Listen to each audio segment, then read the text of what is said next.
आपको कथा सुनाता हूं। एक सम्मन नाम का मनियार था, बहुत ही निर्धन गरीब थे, दोनों पति पत्नी। उसकी पत्नी का नाम नेकी था और दोनों पति पत्नी परमात्मा के शिष्य हो गए थे, कबीर भगवान के ज्ञान से परिचित हो गए थे। एक उनका लड़का था 10-12 वर्ष का, उसका नाम सेऊ था। सेऊ, शिव कहते हैं उसे, सेऊ कहा करते उसका। तो तीनों के तीनों भगवान के ज्ञान में खूब रंगे हुए थे और जहां भी वो जाते थे सम्मन और नेकी पति पत्नी चूड़ियां पहनाने के लिए गांव नगर में, तो वहां परमात्मा कबीर जी की चर्चा करया करते थे कि हमारे गुरुजी इतने सक्षम है, हमारे गुरुजी इतने सक्षम है। ऐसे सिकंदर लोधी की जलन का रोग ठीक कर दिया, एक गऊ काट दी थी सिकंदर लोधी ने, वो जीवित कर दी। तो औरतें सुनती थी लेकिन मन में दोष रखती थी कि ये बेकार रखे गरीब आदमी, ऐसे कभी हो सकता है? अगर ऐसा होता तो ये होता वो होता, मतलब मन में अंदर दोष रखती थी, सुन अवश्य लेती थी। एक दिन क्या हुआ कि कबीर परमात्मा जी उनके घर चले गए। अचानक घर चले गए तो क्या देखा कि खाने का के लिए पूछा, 3 जने थे। इसी प्रकार एक कबीर परमात्मा जी ने एक कमाल नाम के लड़के को, 12-13 वर्ष की आयु का था, उसको मुर्दे को जीवित किया था। एक शेख तकी नाम का मुसलमान पीर था जो परमात्मा कबीर जी से ईर्षा रखता था। उसने ये शर्त रखती थी कि कोई मुर्दा जीवित कर देगा कबीर सिकंदर लोधी राजा के सामने, ये शर्त रखती थी दिल्ली के बादशाह के सामने कि यदि कोई मुर्दा जीवित कर देगा कबीर तो मैं कबीर जी को अल्लाह का अवतार मान लूंगा, नहीं तो नहीं मानूंगा। और मुसलमानों को कह दूंगा कि राजा काफिर हो गया है और काफिर को गुरु बना लिया है। सिकंदर लोधी चिंतित हुए, तब कबीर साहब ने कहा था कि टेंशन ना ले राजा, इसको कह दे कोई मुर्दा मंगा ले। परमात्मा की दया हुई, जिस दरिया के ऊपर बैठे थे ठहरे थे वहीं पर एक मुर्दा बालक, घर वालों ने उसको अंतिम संस्कार करके, मृत्यु हो चुकी थी बालक की, वो 100 भेज देते, जल प्रवाह कर दिया। कई कबीले ऐसे होते हैं जो दफनाते नहीं, जलाते भी नहीं, वो जल प्रवाह कर देते हैं। वो बच्चा मरा हुआ आ रहा था 100, तब कबीर साहब ने, सब हजारों की संख्या में सैनिक थे, अंगरक्षक थे, उस बच्चे को जीवित कर दिया था और वो बच्चा फिर परमात्मा के साथ बालक रूप में रहा था। परमात्मा का अपना कोई बच्चा नहीं था। तो सभी ने कहा था जब लड़का जीवित हो गया कि कमाल कर दिया, कमाल कर दिया, भगवान आपने कमाल कर दिया, उसका नाम कमाल रख दिया। वो बच्चा भगवान के साथ परमात्मा ने पुत्र रूप में पाला। एक दिन उस कमाल का ये भ्रम हो गया था कि मेरे जैसा सेवक भगवान आपका और नहीं। अब उसकी फड़क निकालने के लिए गोरखनाथ, एक शेख फरीद जो परमात्मा, वो पहले गलत डलेड हुआ था, कुएं में भी लटक गया था, परमात्मा वहां पहुंचे थे और उससे कहा था कि भले आदमी तू क्या कर रहा है? कि मैं भगवान को दर्शन करने के लिए कुएं में उल्टा लटका हुआ हूं, तपस्या कर रहा हूं। तो परमात्मा ने कहा था कि मैं हूं वो भगवान, अल्लाह अकबर, जिसकी तू खोज कर रहा है। तो शेख फरीद कहने लगे कि बकवाद ना करे भगत, भगवान ऐसा थोड़ा ही होता है, भगवान देखा थोड़ा ही जाता, तो निराकार है, वो बेचून है। परमात्मा ने कहा भले आदमी, यदि परमात्मा निराकार है और आप उसके दीदार के लिए कठिन तपस्या कर रहे हो कितने वर्षों से, अब कुएं में भी अंतिम सांस गिन रहा है उसके दर्शनार्थ, और उधर से कहो निराकार है, तो दर्शन खाक के करोगे तुम? अब कहते गामकार ज्ञान का तो चमका ऐसा लग गया, अगर ओ सेध जा, एकदम बुद्धि बदल गई, तेरा गजब हो गयो। एक तरफ तो हम बेचून कहते, निराकार कहते हैं, फिर हम समाधि लगाते हैं, उसको देखेंगे, खाक देखोगे, देखने के लिए प्रयत्न कर रहा है। जब कऊ इतना कमजोर हो गया था शेख फरीद, 12 वर्ष में 50 किलो अन्न खाया था, 50 किलो। ये देख लो 12 वर्ष में, यानी नाम मात्र रोजाना, कि भगवान मिल जाए किसी तरह, आलस ना हो। और कौवे आगे थे, यानी कति अस्थि पिंजर शेष रह गया था, कौवे आगे आंख काटने खातिर कि और तस मांस की तो है नहीं आदमी के, आंख आंख खा ले। तब उसने कहा था कि हे कौव्यो, मेरे शरीर पर कहीं मांस बचा हो वो खा लो, मेरी आंख मत छूना, मैं भगवान के दर्शन करना चाहता हूं, आंखें आंखें छोड़ दे। इस डर से भाई बाहर रहूंगा तो कौवे खा जाएंगे, आंख फोड़ देंगे, दर्शन कैसे करूंगा, इस उद्देश्य से कुएं में लटक गया था उल्टा। तब भगवान गए थे कि भी वो मरेगा भगत, और खड़ा होकर उसको रस्से से पग लटक रहा था, बाहर निकाल लिया। वो लटका लटका कह रहा कि ए भाई मुझे छेड़े ना, मुझे ना छेड़, तू अपना काम कर, मैं अपना कर रहा हूं। उसने सोचा कोई पाली पोली बकवाद कर रहा है। भगवान ने कहा कि तू क्या कर रहे हो आप यहाँ पर बात महात्मा जी, कि मैं भगवान के दर्शन के लिए साधना करता हूँ। परमात्मा ने कहा कि मैं हूं वो अल्लाह अकबर जिसको तुम देखना चाहते हो। अब शेख फरीद ने कहा कि देखो भाई, ऐसी बात नहीं करनी चाहिए, आपको पाप लगेगा। भगवान तो निराकार है, वो तो बेचून है, आप तो इंसान हो, आप पैगंबर हो सकते हो। परमात्मा बोले मैं तो चलो इंसान हूं, और आप जिसको खोज रहे वो निराकार है, और वो वैसे कह रहे हो कि मैं भगवान के दर्शन करने चाहता हूं, मेरी आंख भी खराब ना करियो अभी। तो निराकार के दर्शन महात्मा जी करोगे कैसे? भले आदमी एकदम चक्कर काट गया, पैर पकड़ लिए नू के नू कि अल्लाह तो नहीं मानने थे कि भगवान होगा, पर बाखबर जरूर है, यह जचगी के बाखबर है। तब परमात्मा ने उसको कहा कि इस देही से क्यों दुश्मनी कर ली तूने, भूख ढंग से रोटी खा, थोड़ी खा, घना मत खा। प्रथम अंदल संयम राखे, योग युग सब सतगुरु भाखे। गीता अध्याय नंबर 6 के श्लोक नंबर 16 में कहा है कि हे अर्जुन, ये योग यानी भक्ति साधना, न तो न खाने वाली यानी व्रत रखने वाला कति खावे नहीं भोजन, या न अधिक खाने वाले का, न ज्यादा जागने वाले का, और न ज्यादा सोने वाले का कभी सफल नहीं होता। और सूक्ष्म वेद में कहा कि प्रथम अंदर संयम रखे, और योग युग सब सतगुरु भाखे, कि परमात्मा सतगुरु बताओगा सही साधना कि भोजन इतना खावे, यानी घना भी नहीं खा ले तो अंगड़ाई टूटे जा, फिर भक्ति कैसे करेगा, नींद आवेगी। और थोड़ा भी नहीं खावेगा, कदम ऐसे रीढ़ की हड्डियां मुड़ जाए, आंत इकट्ठी हो जाए, ये क्या मतलब है? यानी हिसाब का खाना खावे, संयम से खाए और भक्ति करो। तो उसके बाद वो शेख फरीद जी भगवान के साथ रहते थे, उनको सही भक्ति बताई थी। तो शेख फरीद और कमाल और साथ में भगवान तीनों पहुंच गए उस सम्मन के घर पे। और जाते जब उन्होंने देखा आज गुरुजी, और उस दिन वो चर्चा कर रहे थे, उनका लड़का विशेष आग्रह कर रहा था कि एक बार गुरुजी अपने घर आ जा।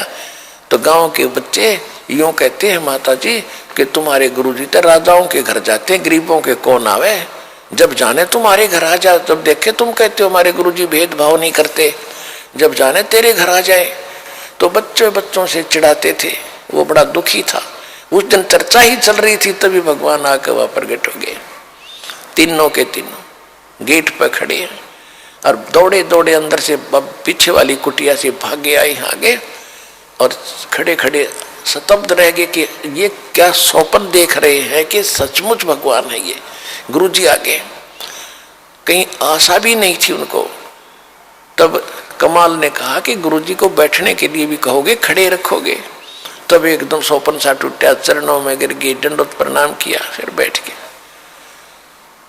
अब सम्मन काफी देर गुरुजी के पास बैठे रहे, चर्चा चलती रही। फिर कहा जी भोजन की सुनाओ। परमात्मा ने कहा भी भोजन खाएंगे, पैदल चलकर आए हैं, सभी को भूख लगी है, बेटा तैयारी करो। अब सम्मन आया अपनी नेक की पत्नी के पास, कहा कि भोजन बनाओ गुरुजी के लिए, भक्तों के लिए। नेकी ने कहा कि घर पे इतने वीक थे, वो फाइनेंशियली इतने वीक थे, इतना निर्धन थे कि उनके पास उस दिन एक आदमी की भी रोटी नहीं थी, आटा नहीं था, ना कणक थी। तो नेकी ने कहा कि आज कोई आटा नहीं है, दाना नहीं है। तो सम्मन ने कहा कि ला तेरा ये चीर, तेरा ये ओढ़ना। देखो पुण्यात्माओं, द्रौपदी का चीर उतारने पर महाभारत हो गई थी, इज्जत और बेइज्जती का सवाल था। और वहां सम्मन कहता अपने गुरु जी की सेवा के लिए कि ला तेरा ये चीर, कपड़ा ओढ़ना, तेरी वायल, इसको मैं गिरवी रखाऊंगा और कुछ 2-3 सेर आटा ले आऊंगा। नेकी ने कहा कि मैं कई घरों में लेकर गई हूं इस वायल को, इस चीर को, ये फटा हुआ है, इस करके कोई गिरवी भी नहीं रखता। किसी ने आटा नहीं दिया, उल्टा ताने मार रहे हैं कि आज तो तुम्हारे घर फिर तुम्हारे भगवान आ गए हैं, वो तो तुम्हें वैसे ही खिला देंगे, तुम्हारे घर भर देंगे, वो तो बड़े बड़े चमत्कार करते हैं। ये जानबूझ कर बकवास कर रहे हैं। आज हमें ये आटा जान कर नहीं दे रहे, नहीं तो उधारा तो वो भी दे दिया करें गांव के गांव में। तो जानबूझ कर, वो नगर पैसे वाला घना था, इसलिए वो मस्ती मारे थे गरीबों के साथ। गरीब को तो वैसे ही नहीं सताना चाहिए और भगत को सताएगा तो घना पाप लगे। तो सम्मन बोला अब क्या करूं, वो तो कलेजा पकड़ के बैठ गया। जमीन पर चक्कर आने को हो गए। पहली बार गुरु जी आए मेरे कर्महीन के द्वार पे, हे परमात्मा मैं कितना दुष्ट हूं, आज मैं अपने गुरु जी की सेवा भी नहीं कर सकता है, इस पापी को पृथ्वी पर क्यों छोड़ा जाता। ऐसी ऐसी बातें करके घना चिंतित हो गया। नेकी ने कहा कि चिंता ना करो, कुछ यत्न करो। क्या यत्न करूं अब, सम्मन ने पूछा। कि ऐसे करो, अब तो गुरु जी से कह दो कि जी सुबह भोजन कराएंगे, ये खूब समझ जाएंगे, महात्मा है, दोबारा जिक्र नहीं करेंगे। तो सुबह कहाँ से लाएंगे, सम्मन ने कहा कि सुबह कहाँ से आएगा, झूठा और बनूंगा। तो नेकी ने बताया कि रात्रि के समय तुम चोरी करने जाना पिता पुत्र, और 3 सेर आटा चुरा लाना किसी का, महात्मा को संतों का भोजन करा के और इनको विदा कर देंगे। तो नेकी प्रति वो शिव जो लड़का था छोटा सा, प्रतिदिन सुना करता सत्संग में कि हे माता जी, गुरु जी तो कहते हैं जो चोरी करते हैं उनको बहुत पाप लगता है, वो माँ अपराधी व्यक्ति होते हैं, और आज हमें चोरी करने की आप सलाह दे रहे हो, आपको पाप लगेगा।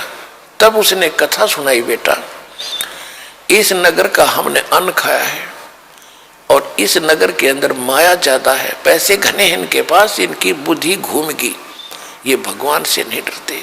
और बेटा अगर साधु गुरुदेव यहाँ से भूखे चले गए ना इस नगरी का, उनको सब मालूम है ये क्या कहानी हो रही है, तो ये दोष इनको लगेगा और ये सारा गांव भी नष्ट हो सकता है, खत्म हो जाएंगे सब। एक कथा सुनाई कि ऐसे एक नगर था, उसमें पैसे वाले लोग घने थे, साधु संतों का आदर करना छोड़ दिया था। उस नगर के पास एक सिद्ध पुरुष आके रात्रि में रुक गया, उसके साथ एक बच्चा था, उसका चेला था। वो खाना मांगने के लिए नगरी में गया तो उस नगरी ने सब ने मजाक कर दिया कि तू मस्टंडा है और खाने कुमाने योग के योग्य है, और तुम मांगते फिरते हो, हमारी मजदूरी कर लो, पल्लेदारी कर लो, चलो तो रोटी मिल जाएगी। वो सारी नगरी में घूम कर खाली हाथ चला गया। संत ने पूछा बेटा क्या बात हुई, उस भगत ने कहा, शिष्य ने कहा गुरुदेव ऐसी नगरी मैंने नहीं देखी, सीधे मुंह बात भी नहीं करते और ऐसी ऐसी बकवास करे। सिद्ध ने कहा कि तू सुबह फिर जाना। अब वो सुबह फिर गया, सुबह गया तो वही बातें, फिर वो वापस आ रहा था। रास्ते में एक कुम्हार था, कुम्हार का घर था, विधवा थी वह कुमारी, 5-4 बालक थे छोटे छोटे, वो खुद काम करके गुजारा कर रही थी। अब उसने वो बच्चा श्याम को भी जाते देखा था, उसको मालूम था कि कोई अन्न नहीं देगा। और कुछ साधु संत ऐसे होते थे जो छोटी जाति वालों का भोजन नहीं लेते थे, इसलिए उसने टोका नहीं कहीं शराब ना दे दे। तो जब वो बच्चा अगले दिन भी खाली जा रहा था, कुमारी के घर से ही रास्ता जाता था आसपास से, तब उस कुमारी ने बहन ने कहा कि महाराज जी भोजन नहीं मिला दिखा है। अगर नहीं माता जी नहीं मिला कि मैं हूँ कुम्हार जाति से और ये आटा ले जा, तेरे गुरुजी को बता देना, वैसे मत कहना कि एक कुम्हारी ने दिया है, इच्छा हो तो खा लेंगे, नहीं डाल देंगे कहीं चींटियों को। अब वो लेकर के चला गया, उसने सारी कहानी बताई दी। उस नगरी में तो जालिम लोग रहते हैं, और ये आटा ऐसे एक माई ने दिया है, वो कुम्हार जाति से है, आपकी क्या आज्ञा है भगवान। गुरुदेव बोला, बेटा यह आज्ञा है मेरी, तू वापस जा और इस भोजन को बना ले, खा ले, मैं तो खाऊंगा नहीं। और वापस जा, उस बेटी ने कह दे कि यहाँ से अपने परिवार को उठाकर ले जा, शाम से यहाँ से वक्त से लाद ले जा अपने सारे सामान ने, रात को ये नगर नहीं रहेगा। और ये बताएगी नहीं किसी को, नहीं तो वो भस्म हो जाएगी। और जहां रात हो जा वहीं रुक जाना, वहीं बस जाएगी, वहीं बस जाएगी, उसका वहीं पर वास हो जाएगा। अब उस संत ने आके बताया वशिष्ठ ने कि मेरे गुरुजी बहुत सिद्ध पुरुष है, जो वचन निकाल देते माई सच्ची मान लेना। और उन्होंने कहा तू यहाँ निकल जा अपने सारे साजबाज ने लेकर, जहां तुझे रात हो जा वहीं रुक जाना, वहीं तू बस जाएगी और रात को ये पूरा नगर खत्म होगा। इन साधु संतों को भूखा रखा है। तो माई पता था साधु संत की वचन पहले बहुत इस तरह के सिद्ध पुरुष निरे होया करते थे, इनका डर भी था। माई ने जब लाद लिए सारे भाषण गधों पर, और चलते चलते वहाँ रुक गई, जाकर वहाँ से उस नगर से थोड़ी सी दूरी पर 10-15-20 किलोमीटर, वहाँ रात होगी, वहीं रुक गई। और रात को वो सारा का सारा नगर कति नाश हो गया। ये साथ में एक अग्रोहा स्थान है, यहाँ ज्यादा सेठ रहते थे पैसे वाले, ये एक सिद्ध पुरुष ने खत्म किया था। यहाँ से एक माई चली थी, वो कुम्हारी, एक कुम्हारिया गांव बसा है, उस कुम्हारी के नाम से। अब सुबह सारे वो नाश हो गया, कति एक भी नहीं बच्चा, क्यों रात ने सारे अंदर, रात ने भूकंप का करके सिद्धि से सब खत्म। अब जब ये पता चला क्षेत्र वैसे गांव गर्क गया, गांव नष्ट हो गया, कौन बचा है? उस माई ने बताया कि मैं बची हूं, और एक साधु ने ऐसे बताया था, उन्होंने ऐसा ऐसा किया और मेरे को बता दिया था, मुझे बताने का आदेश नहीं था, मैं उनको नहीं बता पाई। तो सबको इतनी हमदर्दी हुई उस माई के ऊपर, गरीब और भगवान की कृपा होती है कि वहाँ उसको कोई सैकड़ों किले जमीन दे दिए और वहीं बस गई, उसके नाम से कुमारिया गांव बसा हुआ। अपने आत्माओं, नेकी ने अपने पुत्र से कहा, बेटा अगर तुमने इस नगरी के तुम हितकारी हो तो चोरी करके लाइयो बेटा, अगर ये संत भूखे चले गए, गांव गर्क हो जाएगा, इसका बेड़ा गर्क हो जाएगा। बेटा अब तुम देख लो, चोरी को दान कर दे बेटा, चोरी नहीं है। और हम साधु संतों के लिए हम नहीं खाएंगे एक दाना भी, ये प्रण पक्का है। संबंध से वो बोला, वहां बिल्कुल सही है, इस नगरी की हम रक्षा करेंगे, तो हमारे साथ कुछ भी बनो। दोनों बाप बेटा रात्रि में एक सेठ के घर पर जाकर सुराख लगा लिया दीवार में, और सेऊ अंदर चला गया।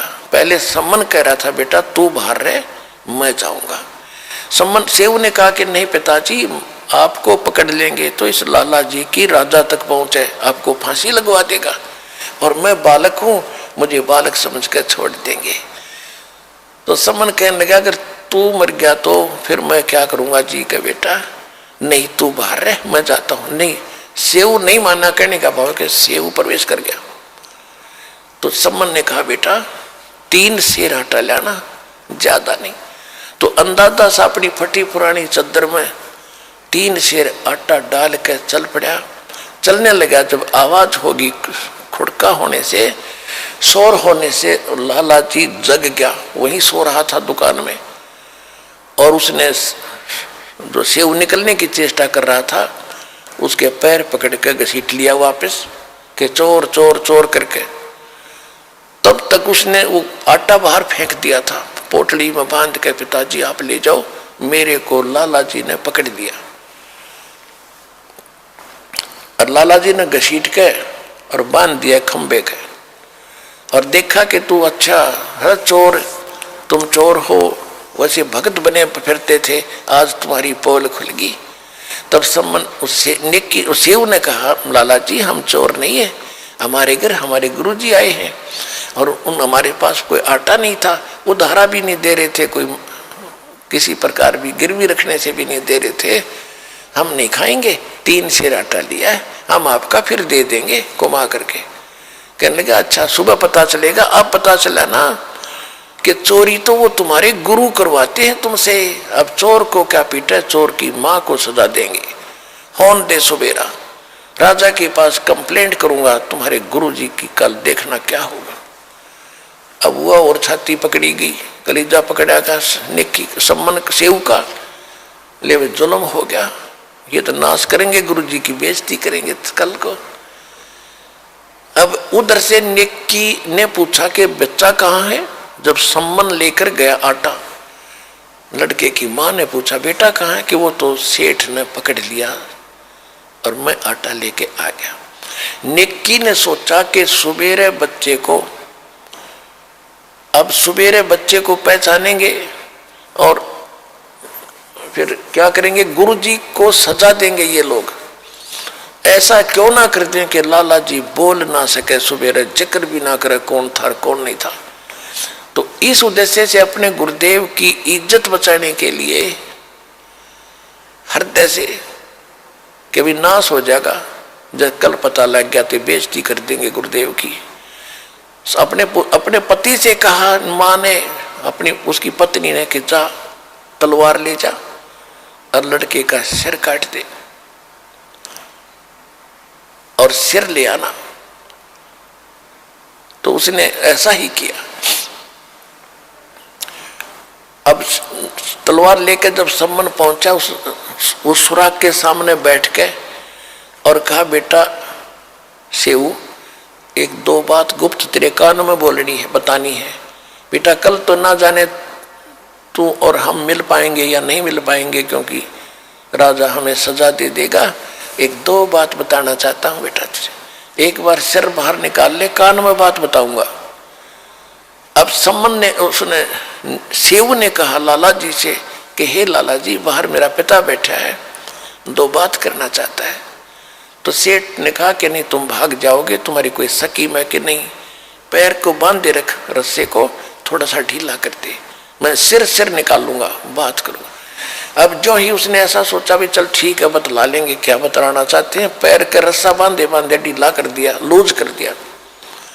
अब सिर बाहर निकाल के सेऊ ने जब सिर बाहर निकाल लिया तो सम्मन का हाथ नहीं उठा।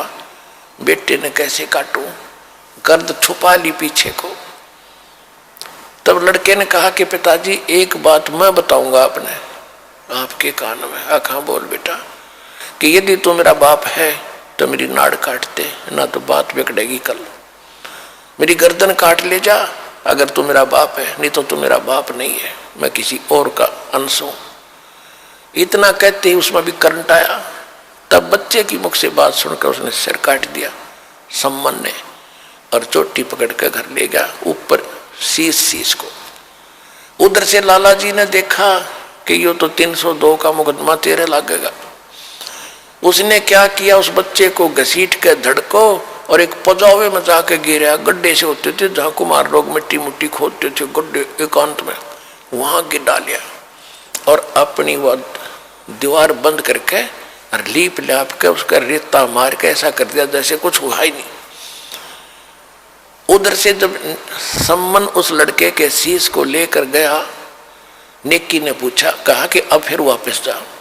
अब सेठ उसने कहीं जंगल में डाल कर आओगा लाश को, शेष शरीर को धड़को, और उसको भी उठा लिया। कदे कुछ दिन में फिर बात चल रहा कौन है किसका मर गया, इंक्वायरी चल रहा है और बच्चा पहचानना चाह।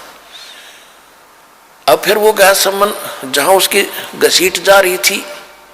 लाला जी ताके अपना बैठ गया करके शांत, और वो लिया फिर उसने ठा के बच्चे के लाश को चादर ढक के और ला के कोने में डाल दी झोंपड़ी के, और ताक में, अलमारी के एक ताक में रख दिया सिर। और बेटा का कत्ल हुआ पड़ा सतगुरु की सेवा में। नेकी सम्मन कहने लगा रोइए मत, रो भी पड़ी ना आंखें मांसू आगे, गुरुजी ने पता लग जाएगा और भोजन नहीं खाएंगे। तो उन्होंने माँ ने रोटी बनाई और वक्त से 5:30-6 बजे सी। कहा कि जाके कहते गुरुदेव ने शाम की भूख लगी है, भोजन जल्दी बना दिया, खा लो।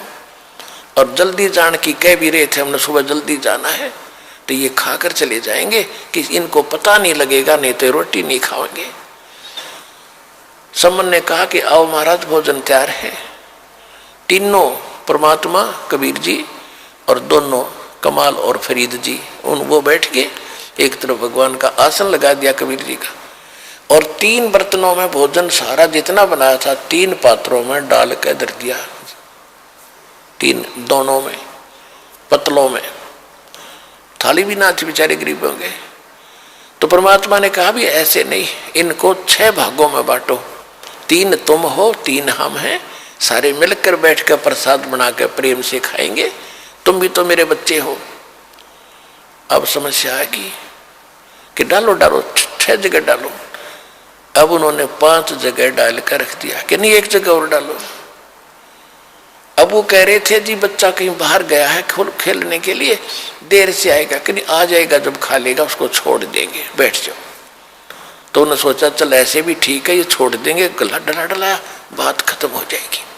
6 जगह कर दिया। तब परमात्मा ने कहा कि आओ सेऊ जीम लो, ये प्रसाद प्रेम और सिर कटते हैं बेटा चोरों के, संतों को नितक से। सेऊ धड़ पे शीश चढ़ाओ, बैठा पंगत माही, और नहीं निशानी गर्दन के, यो ओ सेऊ अकनाही। बोलो कबीर भगवान की जय हो।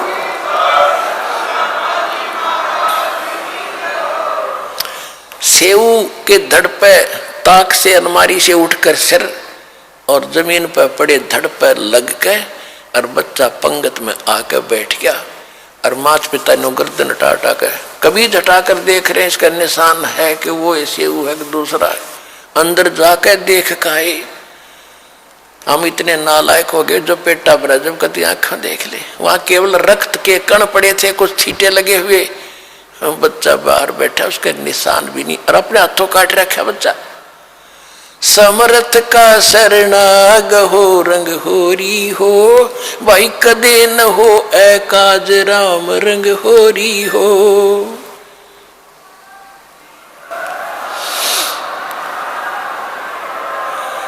उसके बाद परमात्मा ने इतना धन दे दिया उस सम्मन को, 1 नंबर का सेठ उसी जीवन में, उस शहर में 1 नंबर का सेठ हुआ। अब यहां गरीबदास जी कहते नुक्ते ऊपर रिज जाएगा रे, करोड़ कर्म जल जा तुम्हारे। इतना समर्पण होकर देखो इस कबीर भगवान पर, ये नुक्ता था, वो कोई शौक नहीं था बच्चा काटने का, उन भगवान की इज्जत के लिए कि हमारे परमात्मा की गुरुदेव की बेइज्जती ना हो जा। इकलौता पुत्र काट दिया, आंखों मांसू नहीं आन दी, तो कहते इनसे प्रसन्न होगा भगवान, इतने सेक्रीफाइस से। कहते नुक्ते ऊपर रिज जाएगा रे और करोड़ कर्म जल जा तुम्हारे। तो अपने आत्माओं तुम ऐसे भगवान की शरण में आगे हो, सच्चे दिल से भक्ति करो कति आत्मा से, और फिर देखना पल पल में कितने चमत्कार आपको देगा, आप सोच भी नहीं सकते, और मोक्ष देगा।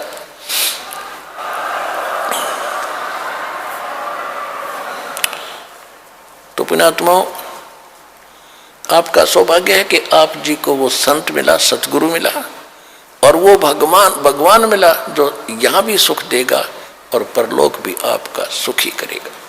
बोलो सतगुरुदेव की जय।